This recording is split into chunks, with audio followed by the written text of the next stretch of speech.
What's the good word, y'all? DKB here. I'm very excited, and I wish we would have got the question asked so that we can get a definitive answer on this. But irregardless of that, Elijah Moore, we got the news yesterday.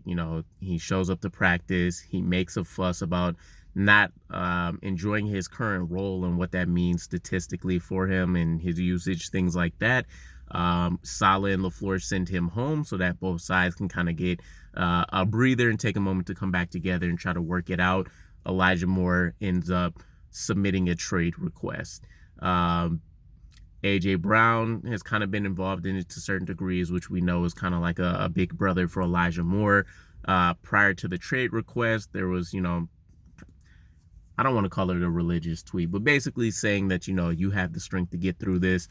Post trade request, we get the free Elijah hashtag from AJ Brown. So whatever happens there, we know he's strictly in Elijah's corner. But I am very excited because, as we talked about yesterday, I think this is a prime opportunity for the coaching staff to finally get Denzel Mims on the playing field. And anybody that knows the Denzel Mims situation knows that not only am I a big fan, but I've kind of been arguing for him to see the field this entire time.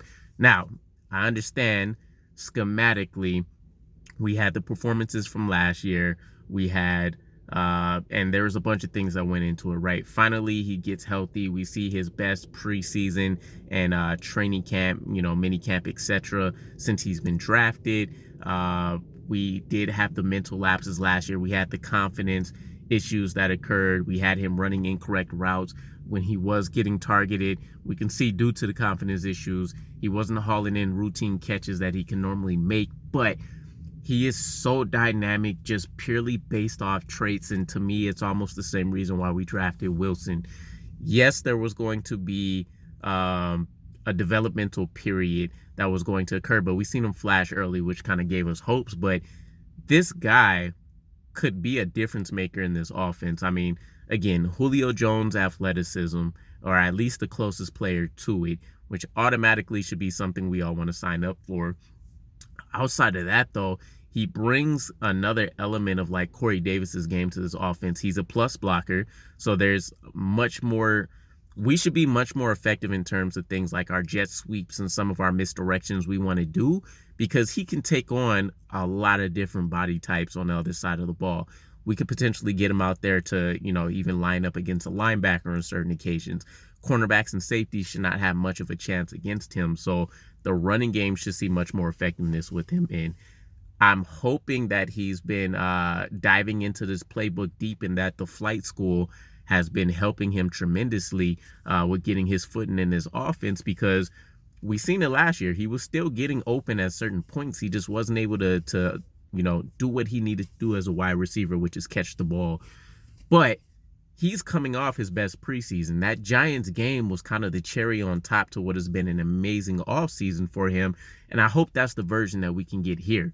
Now, we haven't been throwing the ball as much, but that's what perfectly works into our hand if we do need him to go out there as more of kind of a run blocker and then see what else he can offer. But I think this kind of gives us a different way to attack Denver this weekend.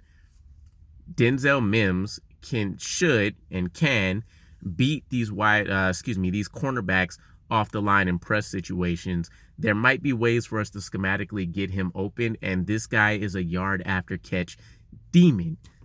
He's an absolute demon. There's a million highlights that we can go out there. Okay, that's a little overdoing it, but if we throw on his highlight tapes, more often than not, you're going to see him dragging guys after the catch. 2, 3, 4 guys, and we're not just talking a handful of yards. I mean, there were 2 plays last year that I remember where he dragged a guy for almost 11 yards. I mean, he got a full first down out of stringing a couple guys along. So this will be an interesting situation on how we handle it, knowing that Elijah Moore is not going to play Sunday. However, this could set us up to at least salvage one of our 2 players. I know we don't want to trade Elijah Moore, but at least this will kind of give us some scouting information on Denzel Mims to determine if this could be our new 3-headed attack at wide receiver. We all have envisioned at some point before things started falling apart that Corey Davis would end up leaving at some point. Denzel Mims would take over with Elijah Moore and Garrett Wilson. But we'll see what happens. I'm curious what your guys' thoughts are about the New York Jets entering Denzel Mims into the lineup, and I'll catch you guys again. Peace.